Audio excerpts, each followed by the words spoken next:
No te quedes fuera. Aprende sobre fenómenos naturales, sus riesgos y planificación territorial. Cada martes y viernes a las 11 de la mañana con Cristian Farías en divoxradio.com. Bien, estamos de vuelta ya para conversar en esta oportunidad con Carolina Briones. Bienvenida, Carolina. Hola Ángel, muchas gracias por la invitación. Buenos días a todos también quienes nos escuchan.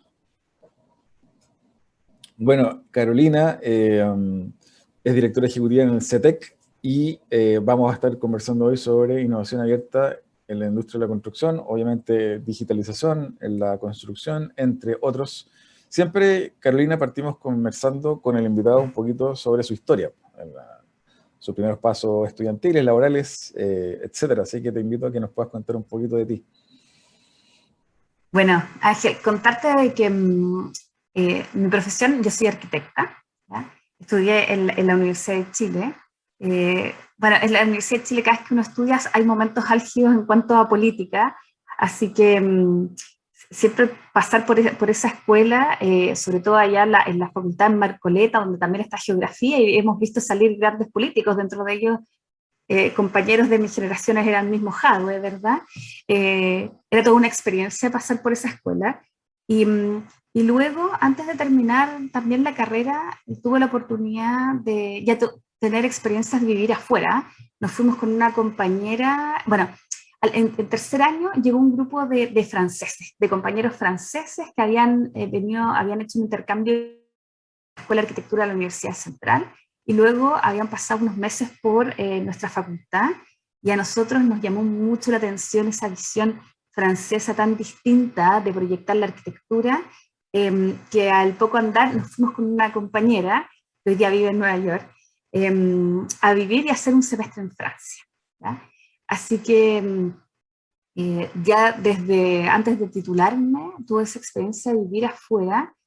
Y en Francia, Ángel, me tocó hacer mi tesis, porque uno antes de titularse hacía una tesis, un seminario, una investigación. Y me tocó hacer una tesis y yo elegí un tema que hoy día jamás volvería a elegir, porque elegí el tema del patrimonio, ¿ya? Y estudiar patrimonio en Europa, donde de verdad uno ahí se da cuenta la diferencia de lo que es vivir, habitar y respirar el patrimonio construido, ¿verdad? Versus nuestra realidad chilena, donde solo veíamos de todos los años 90 cómo se destruían todas las grandes edificaciones que tenían algún valor patrimonial por construir estas grandes edificaciones en altura. Nos dábamos cuenta de la desventaja que teníamos, que no entendíamos lo que era el patrimonio. Esa vivencia que tuve de estudiar en Francia el patrimonio hizo que prontamente me cambiara del mundo de la teoría de la arquitectura al mundo de la tecnología, y darme cuenta que la tecnología era algo mucho más amigable, que yo veía que si no teníamos en Chile una herencia tan potente histórica y una cultura que pesara sobre el ambiente construido, qué mejor entonces que mirar lo que venía, y era mirar la tecnología. Así que ya antes de titularme, mis intereses se fueron conectando mucho más con toda esa mirada de los software, los programas, en ese momento, toda esa tridimensionalidad y esa virtualidad que comenzaba recién a levantarse a mediados de los años 90. Carolina, bueno, comentarte mi caso personal, cuando yo me introduzco en el mundo de la innovación fue porque justamente me tocó conocer de, eh, de cercana mano a través de un amigo que justamente era también arquitecto de la Universidad de Chile, el trabajo de Alejandro Aravena. Tiene una aproximación al mundo de la innovación desde el diseño, desde la arquitectura bastante particular, para la lógica del diseño de viviendas sociales, que lo hace conocido, que me parece súper potente respecto del diseño en contextos de escasez o de restricciones, y eso aplicado al mundo de la innovación. Finalmente dice este tipo, no buscábamos nosotros ser innovadores con Elemental, sino más bien buscamos construir bien una pregunta para la cual no había conocimiento, y al intentar responderla surge la innovación, a ojos de otros. En ese sentido, preguntarte qué es para ti la arquitectura y cómo engancha la arquitectura con con tu rol hoy en CETEC. Sí, bueno, el ejemplo que pusiste, Ángel, es buenísimo, porque la verdad es que en el momento en que yo también me estaba ya titulando, ya sabíamos de Alejandro de Aravena con sus incursiones en Estados Unidos, y estaba ya comenzando a tirar estas primeras líneas de lo que sería el desafío elemental, ¿verdad? Y nosotros venimos de esa escuela en la cual, más que buscar las respuestas, buscamos las grandes preguntas, ¿verdad? Los desafíos, enfrentar la arquitectura como una respuesta a problemas. Y logramos entender ahí una escuela de la Universidad de Chile, la Católica, que enfrentar los problemas de cara lograban, ¿verdad?, atraer y levantar estos procesos de innovación. Y hoy día, en la arquitectura, Ángel, yo hago todo lo contrario a ser una arquitecta tradicional. Ya hace unos 4 o 5 años dejé de tener una oficina, tenía una oficina en que hacíamos casas, ampliaciones, proyectos, ¿verdad? Pero ya yo creo que hace unos 4 o 5 años que no diseño o proyecto un edificio que no sea para una casa propia, algo así. Y eso es lo bonito de todas las disciplinas. Yo creo que se han abierto a ir rozando cada vez más las fronteras y a ir comulgando y colaborando con otras disciplinas. Y hoy día la arquitectura, desde mi punto de vista, o desde la calzada que hoy día yo habito, más bien tiene que ver con cómo vamos levantando esas preguntas de mejorar el habitar. El habitar y con una conciencia mucho más plena de que esto es un ecosistema y está concatenado a que también la naturaleza, el territorio, el paisaje y el planeta esté cada vez más sano para que nuestro habitar como humanidad también así lo sea. Por lo tanto, la arquitectura ya se dispara a todos los ámbitos, a la ecología, a la biología, bueno, todo lo que es la escala del urbanismo, pero ya ahí empezamos a ligarnos con el mundo científico y todo hoy día tiene una respuesta, un proceder desde la ciencia para que podamos ser, ¿verdad?, más amigables con el planeta en la forma en que hacemos nuestras ciudades. Carolina, nos contabas sobre tu pasada por Francia. Obviamente te tocó vivir probablemente ahí la cuna del arte y la cultura, digamos, al menos lo que nos llega a Occidente. ¿Cómo ves y reflexionaste sobre las diferencias respecto de cómo se aproximan de Europa al mundo del diseño, la arquitectura, la construcción y la realidad latinoamericana? Sí, bueno, Ángel, fue en 5.º año cuando pasé, estuve una temporada ahí en Burdeos, en Bordeaux, en Francia, pero luego también me tocó hacer un par de magíster en Inglaterra, en Londres, ¿ya? Y comentarte que, bueno, la madurez también con la cual uno enfrenta los viajes es distinto. Yo creo que mi primera estadía en Francia me permitió darme cuenta que la arquitectura también debía ser bella, ¿ya? Algo que, claro, uno dice, pero es obvio, porque viene de las bellas artes esta disciplina, pero la verdad es que en la escuela que yo me encontraba en la Universidad de Chile, con un momento de bastante algidez política y social, ¿verdad?, todo lo que se pensaba en la arquitectura tendría más bien a ser funcional, ¿ya? A que la función, se decía en esa época, seguía la forma. O sea, primero la función, luego la forma. Pero estando allá, me di cuenta que también hay un disfrute, hay una salud mental por la belleza de las cosas, la belleza de las ciudades, y que uno podía elegir un material, una textura, solamente por el hecho de que era bella. Luego, viví un par de años después la experiencia de vivir en Inglaterra, hacer 2 magísteres allá, muy relacionados ya con tecnología. Ya no volví a incursionar en el mundo de la teoría ni del patrimonio, ya me fui directamente a esta visión. Y Londres e Inglaterra no puede ser el mejor país donde uno, el país de la cuna de la industrialización, ¿verdad?, y la cuna de esta 4ª revolución de la información, donde todo está pasando. Y la verdad es que es habitar el futuro. O sea, para uno desde Latinoamérica, estar allá es empaparse del futuro, donde uno se da cuenta que la investigación y el entender los procesos de la naturaleza, yo llegué en un momento en que surge la inteligencia artificial, o sea, que ya venía, toda la IT, inteligencia artificial, y cómo entender los sistemas neuronales, el pensamiento humano, la inteligencia artificial se estaba empezando a introducir en todas las diferentes disciplinas, y así llega también a la arquitectura. Entonces, esa mirada de cómo al entender cómo funciona la biología, cómo funcionan los organismos vivos, luego se puede extrapolar a la construcción de materiales, a la construcción de ciudades, incluso a la construcción industrializada, ¿no? Entonces, hoy día cuando uno está en Latinoamérica, a veces te llegan las modas, ¿verdad? O te llega el paradigma, oye, la construcción industrializada porque es más eficiente. Pero cuando tú estás en la cuna y entiendes por qué la construcción industrializada realmente es inteligente, y eso viene directamente, ¿verdad?, de estos países que son precursores en cuanto al pensamiento científico.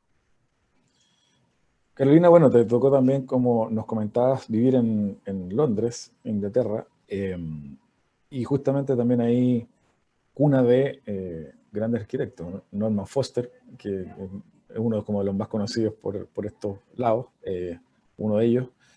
Ahí preguntarte también cuál fue tu visión respecto de la manera de aproximarse a la arquitectura, a la construcción. Ya vamos a hablar del segundo bloque de construcción.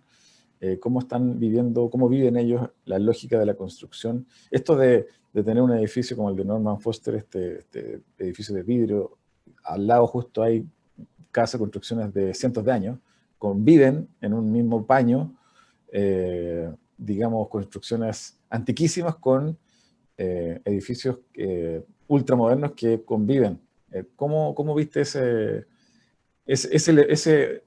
modo de habitar versus lo que tenemos hoy en Chile, por poner el caso, en donde se levantan torres gigantes, donde no conviven necesariamente esas construcciones de vidrio con patrimonio antiquísimo? Claro. Bueno, todo depende también de la forma en que uno lo vea, porque hay que entender que desde las construcciones romanas, acuérdense que toda esa zona fue parte del Imperio Romano, todavía hay termas y hay edificación desde la época romana, hasta las construcciones del movimiento internacional y el modernismo, con toda la parte de Londres que tiene una ciudad, una zona empresarial, y estas últimas torres que están repletas de tecnologías y llenas de algoritmos en las partes de su diseño, todas tienen algo muy en común, y que es que son precursoras y son íconos de la tecnología de su época, ¿ya? Y yo creo que en ese sentido los europeos no se dan más vueltas, o sea, todas tienen un grado de patrimonio y son reflejo y espejo de la cultura de una época.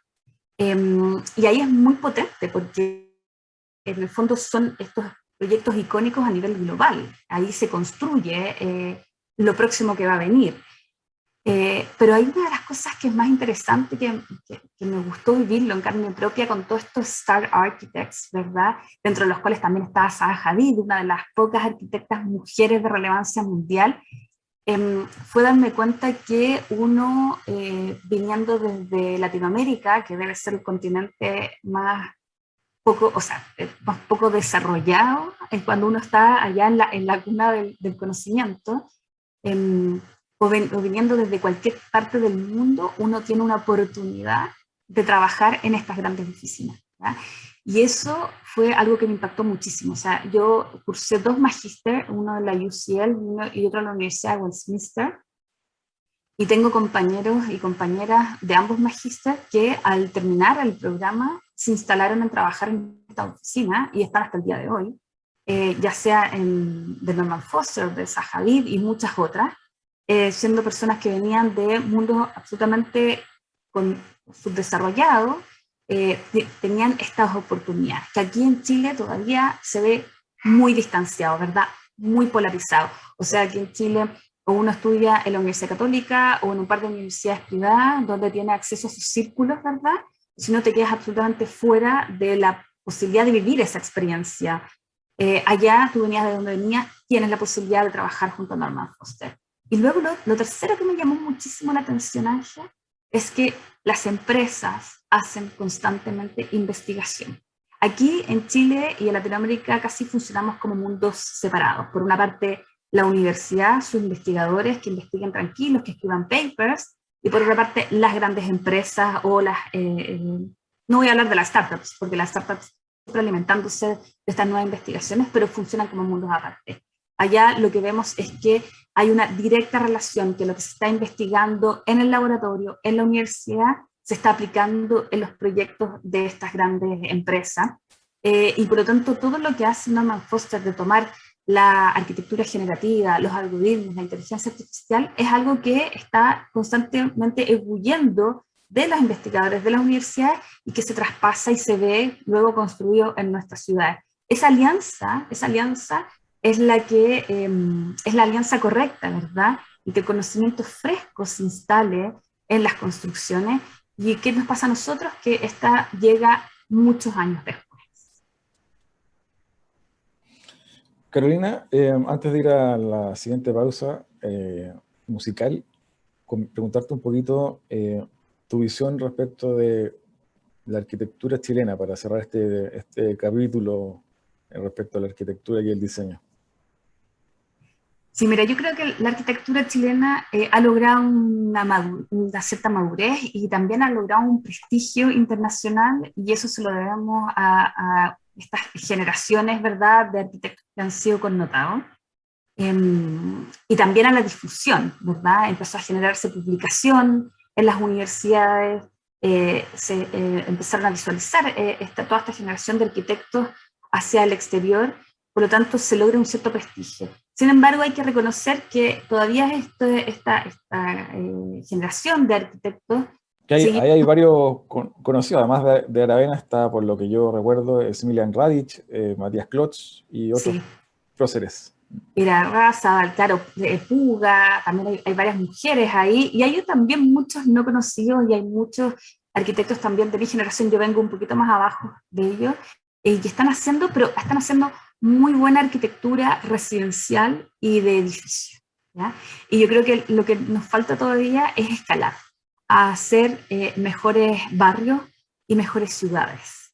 Y yo creo que ese es el desafío que creo que concordamos gran parte de estas generaciones de arquitectura. Hemos logrado ya posicionarnos con una arquitectura residencial a una escala acotada, pero ya es el momento de que también pensemos y planifiquemos.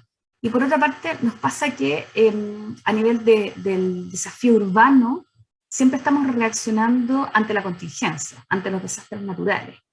Y allí tiene que haber un momento en que la planificación que se ha hecho, porque sí se ha hecho planificación territorial, baje a hacerse ya ciudades, proyectos que no solamente se pongan en construcción cuando tenemos un desastre natural que se gatilló, sino que efectivamente nuestras ciudades se planifiquen y se diseñen de la forma que están siendo pensadas y no reaccionando ante la emergencia.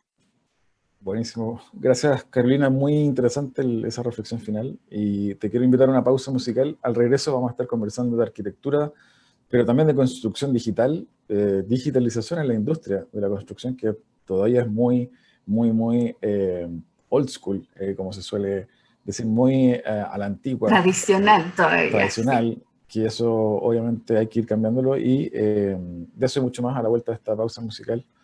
Seguimos con Carolina Briones. No te quedes fuera. Conversaciones de educación, aprendizaje y tecnología. Cada lunes y miércoles a las 15 horas con Nicolás Soto en Tareas de Tecnología. Somos divoxradio.com.